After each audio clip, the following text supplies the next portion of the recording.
Miguel Ramos aqui, professor da Escola F-Stop. Estou aqui para fazer mais uma live de perguntas e respostas. Vocês tiveram várias lives essa semana de novo, com o pessoal todo, né? Várias temáticas interessantes. E hoje é aquele dia em que eu paro aqui para responder para vocês as questões que vocês mandaram no Instagram, né? Então, vamos lá. Meu assistente, Anjo Moreno está aqui. Temos também Bailarino Feroz hoje aqui com a gente. Vai ser um dia divertido. Bora lá, primeira pergunta, o que tem aí? Qual a melhor hora do dia para fotografar? Depende do que você vai fotografar, para começar, né? Se você pretende fotografar uma cena noturna, vai ter que ser à noite. Se você pretende fotografar uma cena que tem muito sol, que a luz é muito dura, tem que ser durante o dia, com sol.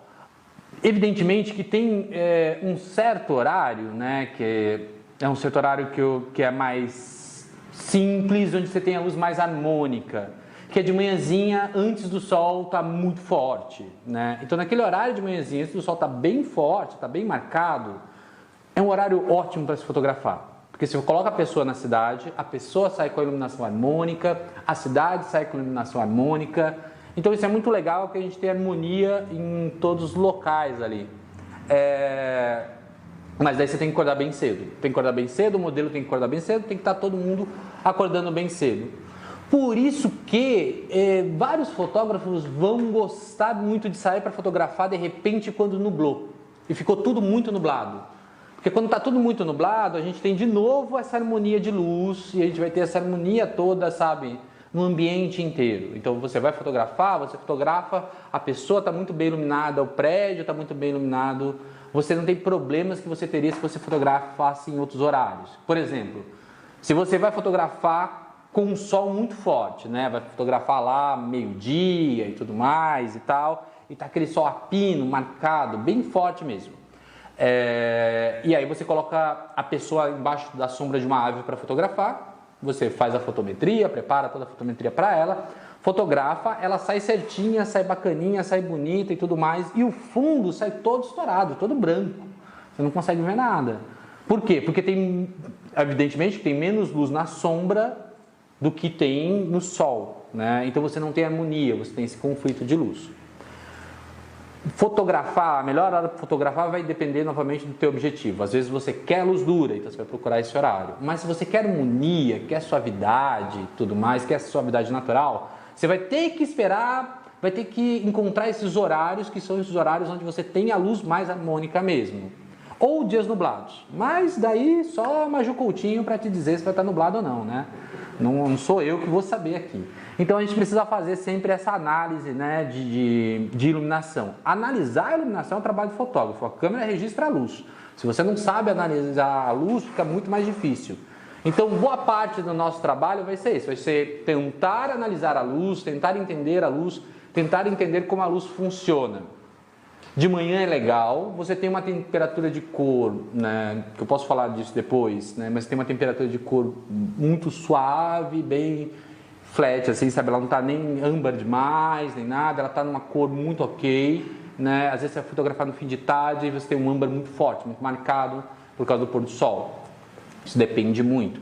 Por isso que de manhãzinha eu acho que é o melhor horário, tá? Lembrando que, novamente, depende do que você vai fazer, né? Então, assim, me fala o que você vai fazer, eu falo que horas você vai fotografar, porque aqui comigo é assim. Vamos lá? Anjo Moreno, manda mais uma. Aí, beleza? Como deixar o fundo da foto embaçado? Depende do quanto a pessoa bebe e a foto fica toda embaçada, não sei. Ela tá querendo falar desfocado, Anjo Moreno? Fala pra mim. Isso, desfocado. Ótimo. Você quer desfocar o fundo da foto. Beleza. Bom, para desfocar o fundo da foto tem vários fatores que vão relacionar esse desfocar o fundo da foto, tá? Bom, se você já fotografa, você deve conhecer alguns deles, mas tem basicamente... A primeira coisa que a gente tem que entender é que existe o foco, tá? O foco, ele é feito para uma distância, tá? Então você faz o foco a 3 metros, você faz o foco a 4 metros, você faz o foco a 5 metros, você faz o foco a 6 metros. Essa distância que eu faço o foco, ela é uma só, sabe? Não tem como fazer um foco a 6 metros e a 8 metros ao mesmo tempo. Isso não acontece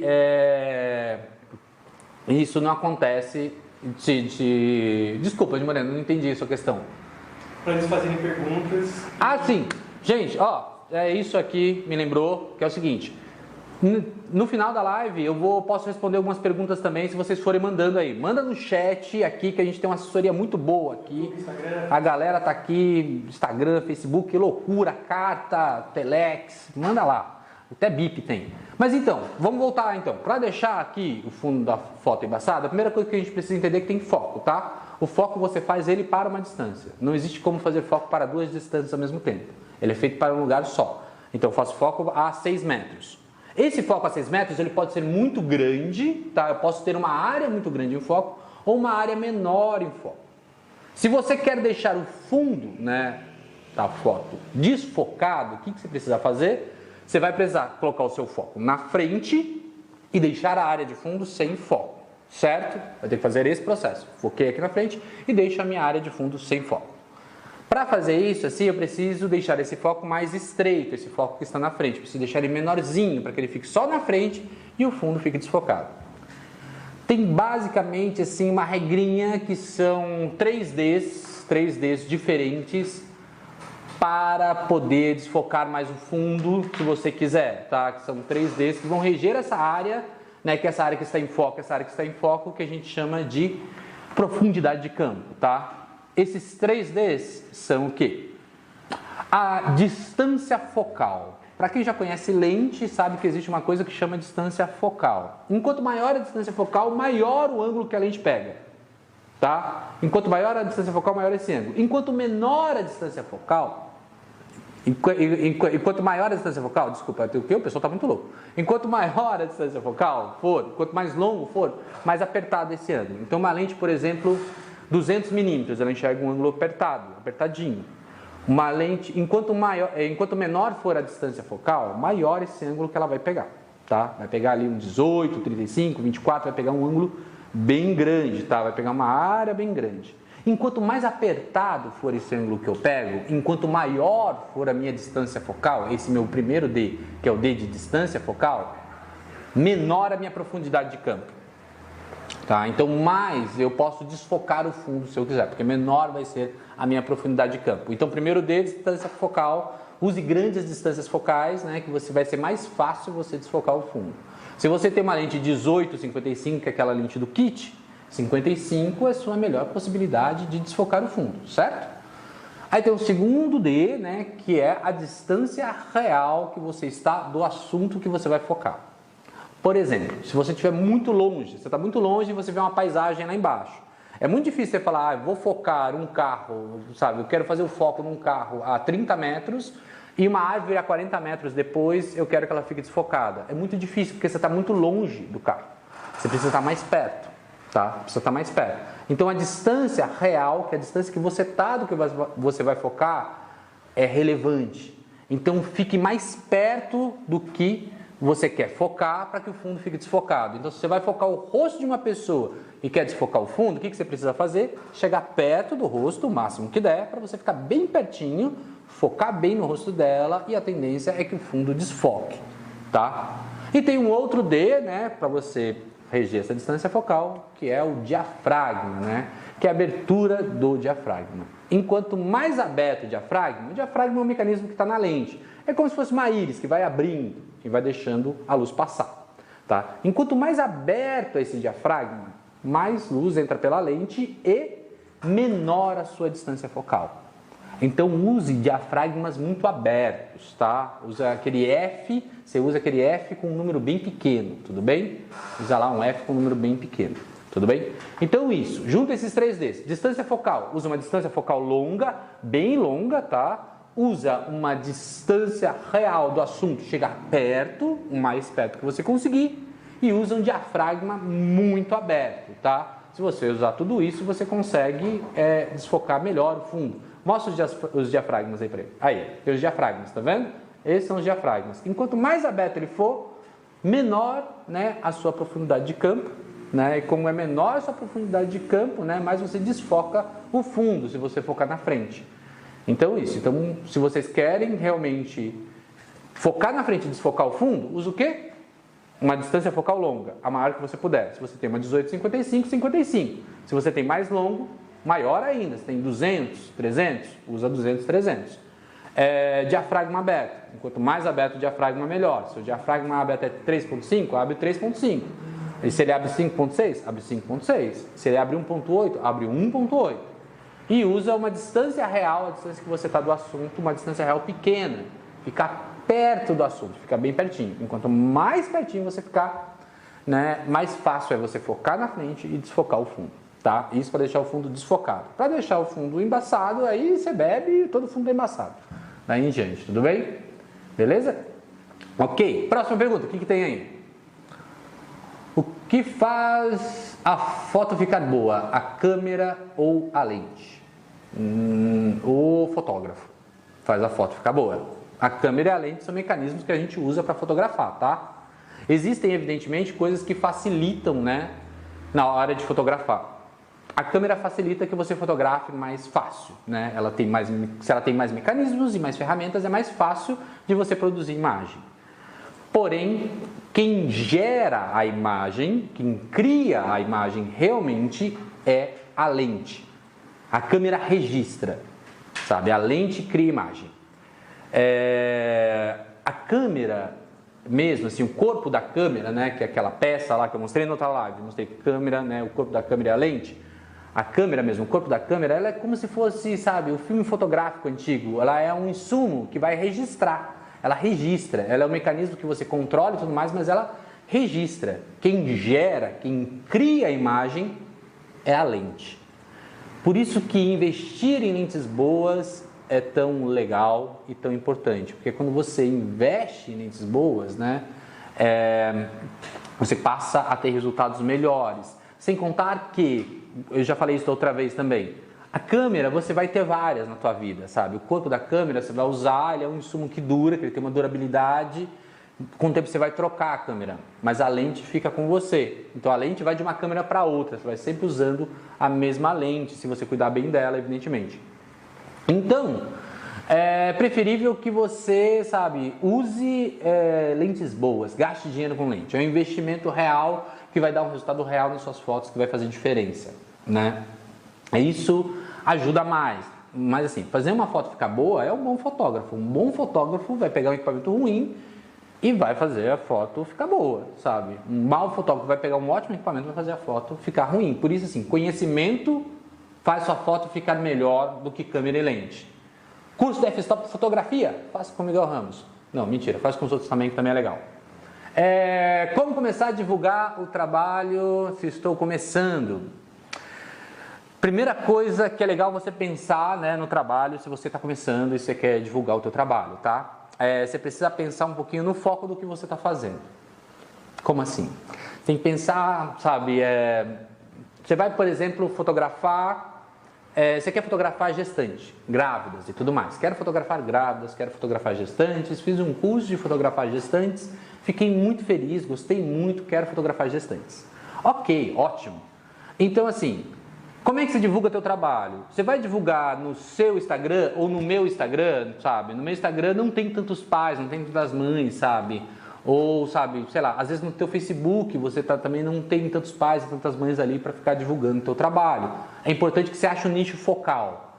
Então, sei lá, se o teu foco é gestante, você vai chegar e vai procurar grupos de gestantes na tua cidade, sabe? Rodas de mães e tudo mais, e vai começar a divulgar o teu trabalho lá, né, voltado já para esse público, né? Então você vai começar a divulgar ali. Então isso é primeiro, tipo, pensa no teu grupo focal. Se o teu grupo focal é esse, você vai, sabe, você procura o nicho, tenta entender o nicho, tenta saber como as suas imagens podem chegar mais forte e mais potente e com mais qualidade para esse nicho que você pretende fotografar.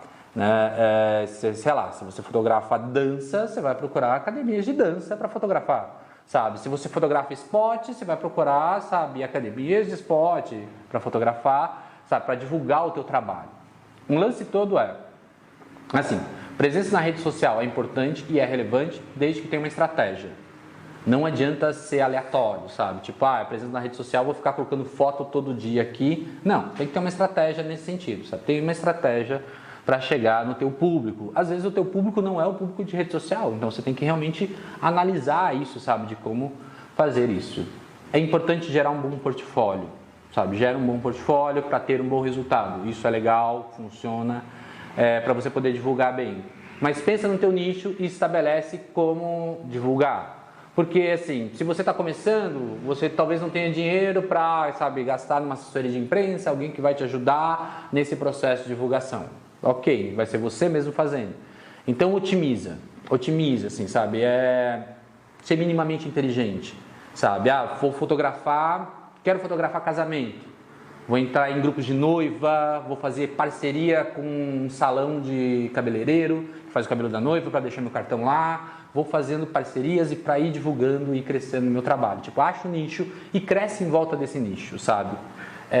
Porque é muito difícil você falar, sou um fotógrafo genérico, fotografo de tudo. Você pode fotografar de tudo, lógico que pode. Mas geralmente você vai chegando e começando a se especializar em algumas coisas. Então, ou tem vontade de fotografar algumas coisas. Aí você começa meio que a apresentar isso de maneira mais contundente no teu trabalho, tá? Então isso, você vai começar a divulgar, primeiro, acha o teu nicho, identifica estratégias para isso, cria estratégias. Pensa em como chegar nele, como chegar nessas pessoas. Não adianta, sabe, tipo, se o teu trabalho é um trabalho voltado para fotografar famílias, mas você está divulgando isso no grupo de rodas punk do Vale do Paraíba, sabe? Não adianta, você não é o mesmo local, sabe? O teu público não está lá. Então, tenta achar qual que é o teu nicho, tá bom? E aí você vai aprimorando e girando em torno dele, né, para poder deixando ele mais forte, tá bom? Beleza, acho que isso, assim, algumas dicas aí de como começar a divulgar, mas o André, né, grande figura maravilhosa aqui da F-Stop, cara muito querido, nossa senhora, gente, você tem que conhecer o André, é uma figura, passando pandemia, abraça, é um abraço carinhoso, ele adora mesmo, de verdade. O André, ele chegou a falar sobre, né, mercado de trabalho. Então é legal você ver a live dele de mercado de trabalho, que é bem bacana. Eu gostei bastante, vale a pena ver. Angie Moreno está falando comigo um pouquinho também sobre portfólio, né? Portfólio é legal assim, você vai começar a fazer portfólio, você pode começar com isso, de começar a fazer portfólio com amigos. Por exemplo, quero fotografar, sei lá, grávidas, então procura uma grávida no teu meio ali e dá as fotos para ela de presente, sabe? De maneira gratuita e tal, e você vai criando portfólio. Criar portfólio é essencial e é extremamente importante criar portfólio, tá? E extremamente importante. As pessoas vão te contratar para fazer fotos que você já mostrou que sabe fazer. A pessoa não vai chegar e falar, vai te contratar para fazer foto do casamento dela, vai falar, me manda fotos de casamentos que você já fez. Se você nunca fez nenhum, ela não vai te contratar. Eu não contrataria, né? Acho que vocês também não. Então, assim, portfólio é extremamente importante, tá? Então, cria um portfólio antes, sabe? Para mostrar para as pessoas que você sabe fazer isso, você faz bem e ele tem um valor que é legal de pagar, né? Então, procura isso, assiste a live do Carinhoso André sobre mercado de trabalho. Vocês vão gostar. Pode ir lá, seguir. Próxima pergunta.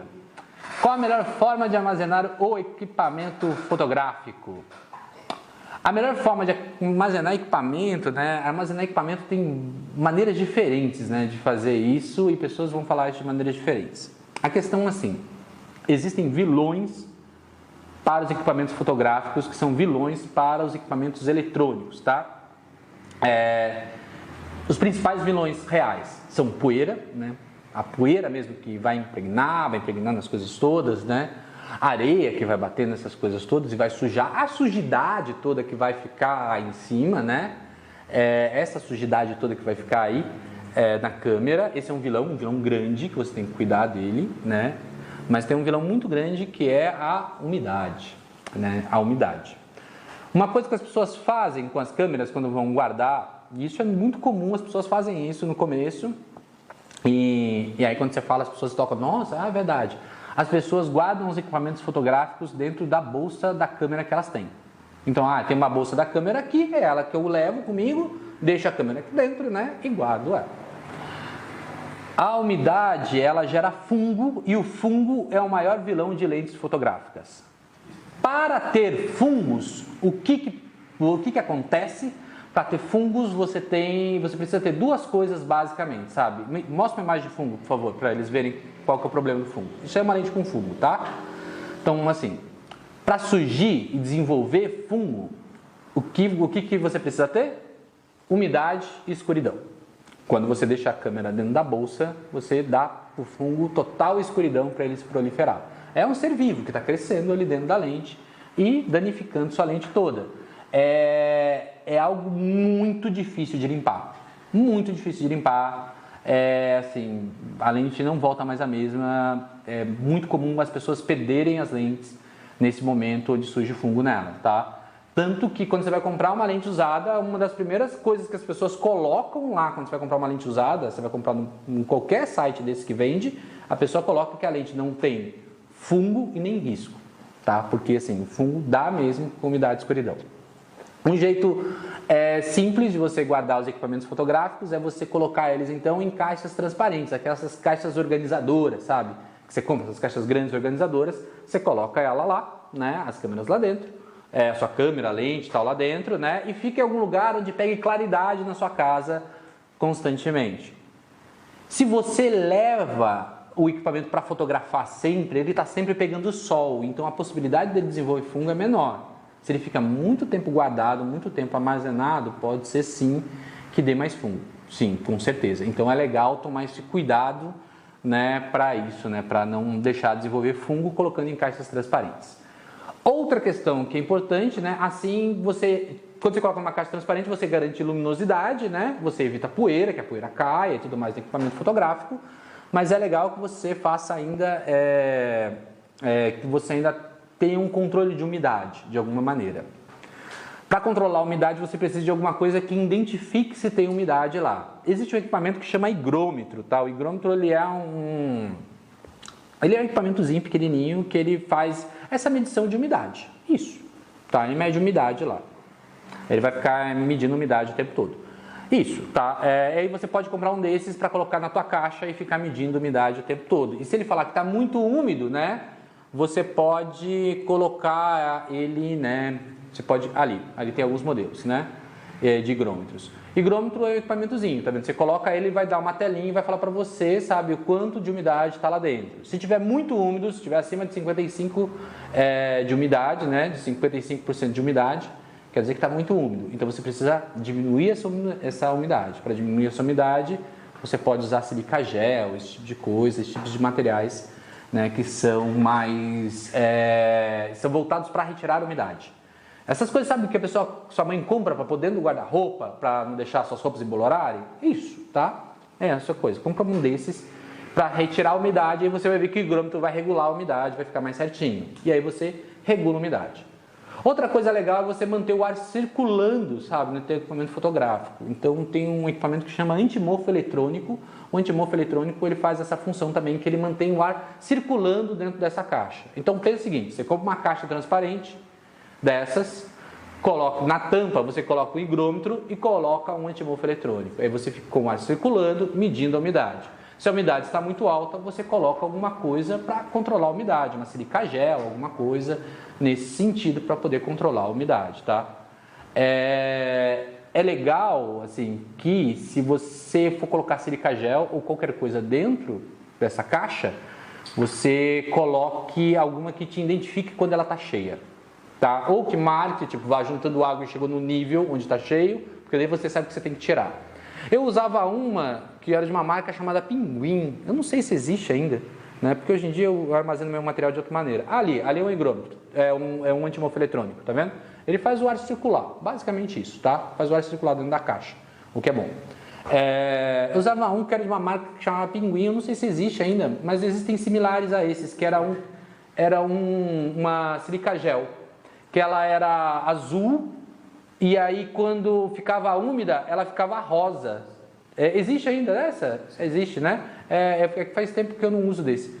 E aí ela era azul e aí ela ficava rosa. Então ela marcava que ela estava cheia de umidade. Aí eu pegava ele, colocava no micro-ondas, ligava o micro-ondas, aí ele voltava a ficar azul de novo. Então ele esvaziava, aí eu usava ele mais vezes. Isso aí são bolinhas de silica gel, né? Que elas absorvem umidade.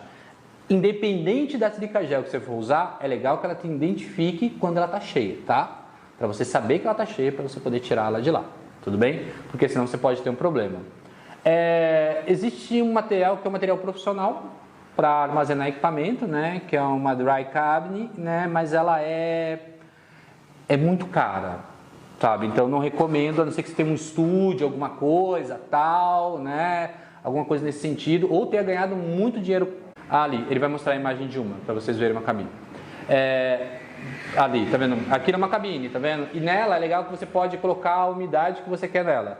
Em estúdio fotográfico, né, ou locais que alugam equipamentos fotográficos, você vê dessas cabines. Porque quando o cara tem lá 200, sabe, 300, 400 mil em equipamento fotográfico, ele guardar numa cabine dessa faz muito sentido. Porque, tipo, ele compra uma cabine que é muito cara, mas ele guarda muito equipamento muito caro lá dentro. Então isso é legal, porque para ele funciona. Quando você tem pouco equipamento, acaba não funcionando tanto, tá? Dessa maneira. Mas eu acho assim, então, tipo, pensa nisso. Um negócio de plástico grande, onde você possa colocar seus equipamentos dentro, alguma maneira de controlar a umidade, né? E alguma maneira de circular o ar. Leva o equipamento com você para fotografar várias vezes por semana, para ele ficar tomando sol sempre, porque daí ele evita, sabe, de dar mofo. E limpa o equipamento direito, com álcool isopropílico, tá? É um álcool voltado para limpeza de equipamentos eletrônicos, tá? É só colocar no Google aí álcool isopropílico, vocês vão ver. Ele é voltado para limpar equipamento eletrônico, para você poder limpar a câmera mesmo, tirar toda a sujidade dela e tal. E ela ser um negócio que vai ser bem durável. Você vai guardar, ela vai ser durável, não vai dar mofo, vai estar bonita, sabe? Aí você usa ela durante 5, 6, 7, 10 anos e ela parece nova, sabe? Eu tenho câmeras que eu uso há bastante tempo e elas parecem novas, sabe? Parece que ela saiu hoje, sabe? Por quê? Porque eu cuido bem, eu gosto de cuidar bem delas, porque eu gosto que dure, porque é um bem caro, a gente sabe que é um bem caro. Tudo bem? Bom, vamos lá, acho que é isso. Alguém quer falar alguma coisa disso? Acho que não, né? Então vamos embora. O que a gente tem aí? Flor da Noite no YouTube está perguntando qual é o melhor jeito de sumir. Eu creio que seja do fungo. Ela, às vezes, ela está devendo para alguém também. Agora, nesse momento, sumir é mais difícil. O fungo? Não, se o fungo surgiu ali, você vai ter que mandar para o especialista para limpar, tá? Você não vai limpar o fungo, porque ele não vai dar na lente da frente nem na lente de trás, ele vai dar nas lentes internas principalmente. Então você não vai conseguir limpar ele, tá? Você teria que desmontar a lente e limpar. Então acho que você não consegue, você tem que mandar para um especialista. A maioria das vezes esse custo de limpeza, principalmente se é uma lente barata, não compensa. Então assim, você tem que avaliar realmente se compensa ou não para você limpar. Avalia, manda para o especialista, ele vai olhar e falar, tem fungo mesmo, dá para limpar, custa tanto, aí você avalia. Se teu objetivo é sumir de outra maneira, Legião Estrangeira acredita em você. Vai lá. Pode falar. Kimura, manda aí. Bailarino Voraz, o que tem? Mentira. A Kimura tá falando que colocar giz também dentro da caixinha ajuda a tirar a umidade.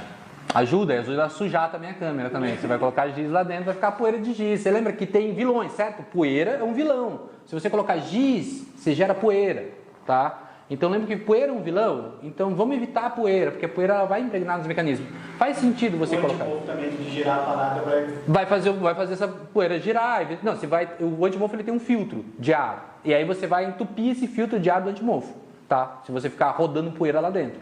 Então assim, é legal, o giz faz sentido para várias coisas que as pessoas fazem, sabe? Giz, mas para esse tipo de equipamento eletrônico não. Vamos tentar evitar poeira, areia e umidade, tá? E escuridão, evidentemente, tá? Vamos tomar cuidado com essas coisas, né? Porque senão é perigoso. Perigoso mesmo, pra gente não ter o equipamento durável, tá bom? Mais perguntas aí? Ok. Como montar um portfólio? Tá, montar portfólio é uma questão. É uma questão que é importante. Pode falar. O que é portfólio? Que a gente não sabe. Portfólio, ele é um recorte do teu trabalho, tá? Então, tipo, por exemplo, eu vou fazer um recorte do meu trabalho sobre casamento. Então, eu faço um recorte do meu trabalho sobre casamento, que vai ser o meu portfólio de casamento, tá? Vai ser o recorte do meu trabalho, vai ser como eu apresento esse meu trabalho para a sociedade, seja essa parcela da sociedade, sejam outros fotógrafos, sejam compradores, sejam outras pessoas, mas ele é um recorte do meu trabalho, tá? Não são todas as fotos que eu tenho, é uma seleção, Eu faço uma seleção das fotos. Uma coisa que a gente precisa entender sobre fotografia é que fotografia é falar, é dialogar, é criar diálogo, certo? Vamos entender isso, é criar diálogo de alguma maneira. A gente dialoga através das imagens. Se você coloca muitas fotos de uma vez, de maneira aleatória e tudo mais, acontece o seguinte, pensa o seguinte, você entra lá no álbum do Instagram da pessoa, a pessoa viajou para o Canadá e ela colocou 400 fotos do Canadá. Você vai ver 5 e vai parar de ver, porque você não vai passar seu dia inteiro vendo aquelas fotos todas. Então você quer ver as melhores fotos. O portfólio é esse ato de selecionar as melhores fotos para mostrar o que você faz. Por exemplo, tem um exemplo de portfólio para mostrar para eles? Tá vendo? Isso é um exemplo de um portfólio de casamento, tá vendo? É um portfólio impresso. O seu portfólio não precisa ser necessariamente impresso, tá? Mas ser impresso é legal. Que daí ele é uma maneira de você demonstrar para o cliente o trabalho. Assim, criar um portfólio é bacana, ali tem um exemplo de portfólios digitais. Criar um portfólio é legal no sentido de que você faz um recorte do seu trabalho para mostrar para alguém. Então é bacana que você tenha bom material. No teu portfólio tem que entrar bom material para montar um portfólio. Então quero fazer um portfólio de gestante, sabe? De gestante, porque eu quero fotografar gestantes, quero mostrar para eles, né, para elas as fotos que eu faço. Então tenho que ter boas fotos, muito boas fotos. Para isso existe inclusive o profissional, que é o profissional que faz a avaliação de portfólio. Que ele vai olhar o teu portfólio, você paga para ele vai olhar o teu portfólio, vai avaliar e vai falar: essa foto realmente é boa, essa foto não condiz com o teu trabalho é mais potente dessa maneira. Ele vai fazendo essa análise, vai criando comentários e vai preparando tudo para que seu portfólio seja o melhor possível. Você tem profissional que é voltado para isso, para ajudar a montar portfólio, né? Então assim, quer montar um portfólio? Primeiro, estabelece o teu recorte, tá? O portfólio ele é um recorte, então estabelece o teu recorte, tá? O teu recorte é fotos de paisagem, vou fazer um portfólio sobre fotos de paisagem, beleza? Estabelece o teu recorte, seleciona as melhores imagens. É preferível uma boa imagem do que você ter 100 imagens medianas e ruins. Eu prefiro ver uma imagem impactante do que ver 100 imagens medianas, sabe? Então assim, o portfólio tem que ter imagens que demonstram que você é muito bom e que eu quero o teu trabalho ou que eu quero te ver de alguma maneira. Você vai começar a criar portfólio, então começa a fotografar. E se possível, paga para algum profissional avaliar o teu portfólio. Existiam antes, eu não sei como é que está hoje em dia, mas o Paraty em Foco fazia, por exemplo, seleção de portfólio, onde você mandava e as pessoas faziam um debate de portfólio lá, né? Você podia, faz tempo, né? Esse campo fotográfico você podia fazer lá e tal, então era muito legal isso. Você pode procurar lugares que fazem isso. Entrar em clubes de fotografia é legal, porque você pode mandar o teu material para os clubes de fotografia darem opiniões, e é legal que eles são fotógrafos também.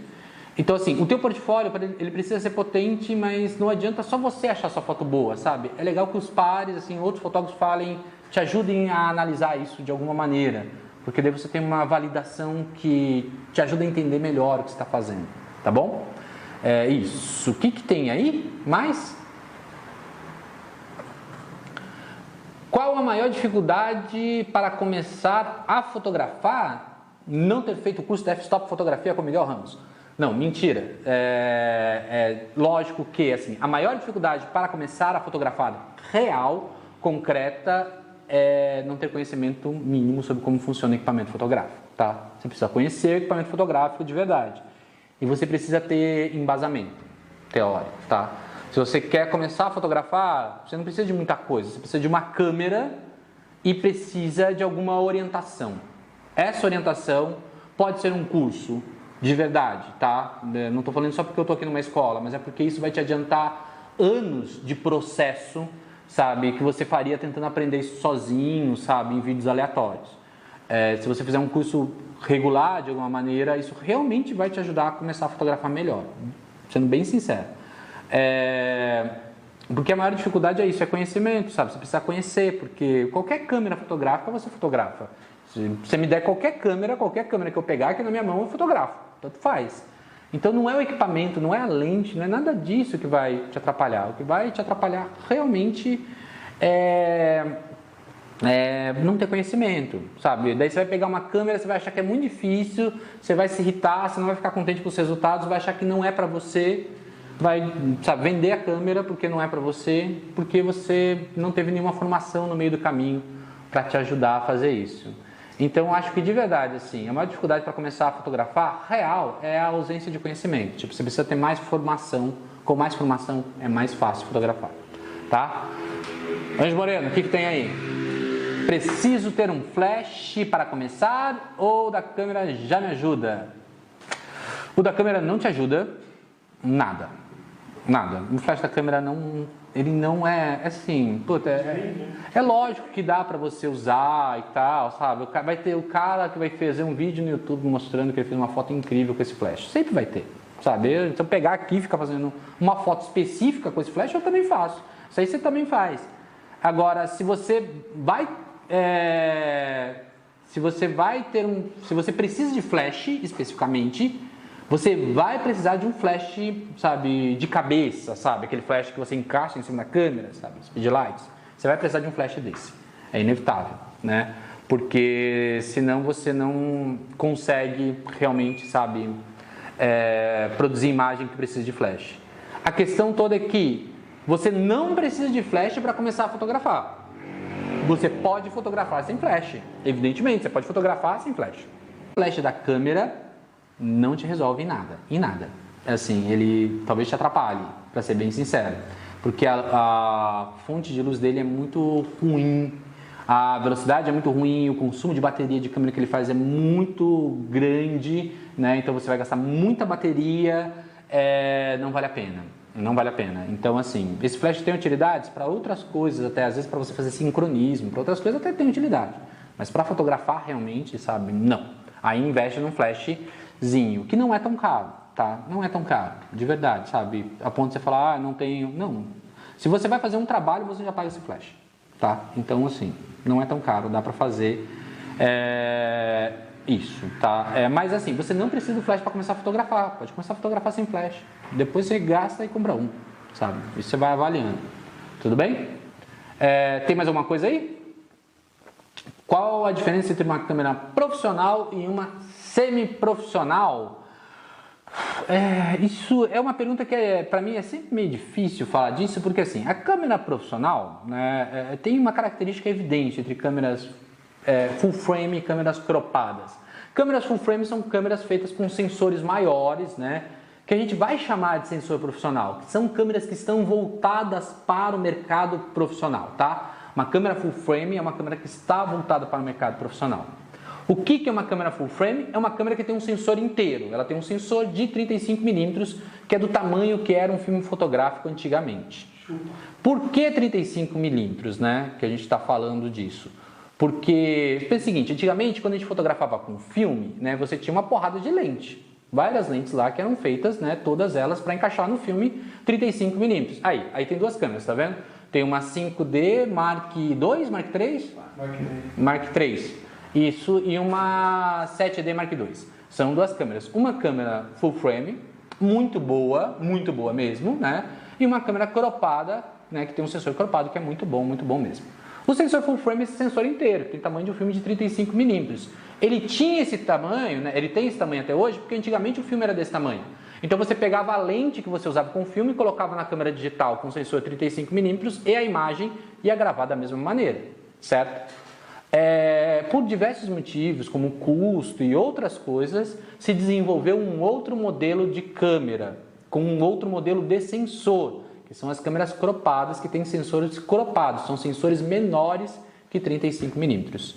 Esses sensores a gente vai chamar de sensores semiprofissionais,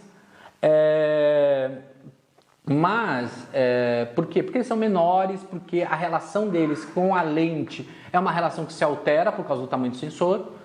É meio difícil de explicar isso para aqui, assim, eu posso dedicar um dia para explicar a diferença entre full frame e cropado mais fácil, né? Mas, assim, então assim, o sensor full frame, ele é esse sensor inteiro que é voltado para o mercado profissional. A câmera voltada para o mercado profissional, ela geralmente é mais parruda, ela aguenta um ISO maior, ela tem mais comandos, ela é feita para aguentar fotografar muito. A câmera cropada, a câmera semiprofissional, muitas vezes ela tem menos botões, menos comandos, né? Ela é mais frágil. Tipo, quando você pega uma câmera full frame, né? Uma câmera voltada para o mercado profissional de alto rendimento, ela tem o quê? Você segura ela é gelada. Por quê? Porque ela tem uma carcaça de metal por dentro dela, né? E você sente que ela é fria, sabe? Porque ela tem uma estrutura mais resistente. Uma câmera cropada, ela já você segura, você sente que tem plástico, sabe? Você não sente esse geladinho, porque você não sente o metal lá dentro, porque ela não tem essa carcaça, ela não é feita para o trabalho diário, sabe? De um fotógrafo mesmo. Então, assim, a diferença, no fim das contas, dessas câmeras é o sensor, né? E a construção delas, né? O sensor vai realmente mudar a área que a imagem consegue pegar. Isso ela vai mudar realmente, tá? A área que a imagem consegue pegar. Mas profissional, e isso eu sempre falo, sabe? Falo com meus alunos e tudo mais. Profissional é quem ganha dinheiro com fotografia. Se você ganha dinheiro com fotografia, você é profissional. Se você não ganha dinheiro com fotografia, você é um hobbyista, você é um fotógrafo amador. Você pode ter um equipamento, sabe, profissional, um equipamento parrudo, um equipamento grande, potente e tudo mais, mas ele não é... Mas você não ganha dinheiro com ele. Então ele é o quê? Você é um fotógrafo amador, você é um hobbyista. O profissional é quem ganha dinheiro com isso mesmo, quem ganha dinheiro com o mercado, sabe? Quem está no mercado, quem está na batalha, quem está aí, quem passou a pandemia, perdeu o cliente. Esse cara é o cara que é profissional, é o cara que está na batalha, né? E aí ele pode fotografar com qualquer câmera, sabe? Para ele tanto faz. A diferença da câmera realmente, sabe, que a gente vai chamar de profissional e semiprofissional é o tamanho do sensor. Só isso, tá? Só isso mesmo. Mas tem câmeras cropadas que são ótimas, assim, são iguais. Se você pegar, por exemplo, aquelas duas câmeras que ele mostrou antes, uma 7D Mark II e uma 5D Mark III, as duas câmeras, se você colocar lado a lado, elas são iguais. Os comandos estão no mesmo lugar, tá tudo no mesmo lugar. O que muda é o tamanho, porque o sensor é menor, evidentemente, mas elas são basicamente iguais. São basicamente iguais, tipo, tem os mesmos comandos, tem tudo, tá tudo lá, tá? Isso tanto na Canon quanto na Nikon, isso é igual, tá? O que muda é o tamanho do sensor mesmo, beleza? Mais alguma coisa aí? Não? Encerrou? Beleza? Gente, encerrou, agora vamos todos para o balé, nos divertir, ser muito alegre. Beijo, gente, abraço, até a próxima.